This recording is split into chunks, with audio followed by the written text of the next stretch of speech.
Kabajamuuf jaalatamuu maatii YouTube channel furtuu app akkam jirtu nagaan koo kabajaaf jaalala akka jirtan hundumaa sana akka bochaa har'as viidiyoo gabaabduu tokko isin qabee dhufee hanga dhumaatti nu hordofaa. Namoonni iyya akka kanaa yookiin xiyyoo kana bilbila irratti akkamitti fayyadamna jettanii gaaffii garaagaraa gaafachaa turtan baay'ee salphaadha. Iyya bilbila irratti wantoota adda addaa ittiin barsiisnu argachuudhaaf salphaatti har'a isin agarsiisa hanga dhumaatti nu hordofaa. Kan argachuudhaaf gara Play Store bilbila keenyaa seenna. Gara Play Store bilbila keessanii seentanii bakka sarchiitti always visible mouse jettanii barreessitu.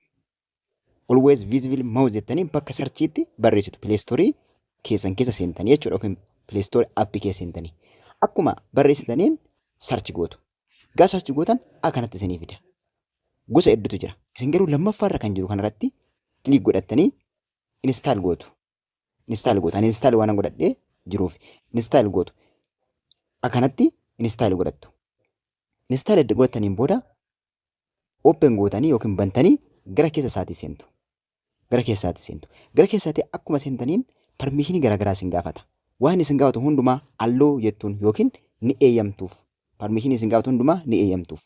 Bakka kana fuula argaa jirtan kana tuttuqxanii yookiin gadi tuttuqxanii bakka mouse type yookiin default jedhu kana gadi tuttuqxanii yookiin mouse speed isaa akka barbaaddanitti yoo ariifatu jettan ol guddistanii yoo xiqqatu jettan immoo gadi xiqqeessitanii speed isaa sirreeffattu. Salphumatti speed isaa sirreeffattu saayizii isaa hanga barbaadan irra kaawwattu.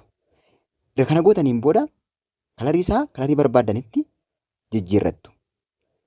Jijjiirrattanii salphaatti bilbila keessanirraa mallattoo xiyyaa kanatti fayyadamtanii waan barbaadan agarsiisuu dandeessu. Barnoonni isin qabadhee dhufe kana fakkaata. Waan amma xumuraatti hordoftaniif guddaa kabajama. Laayikii, sabskiraayib gochuu immoo hin dagatinaa. Yeroo gaarii barnoota biraatiin wal agarra. Nagaatti.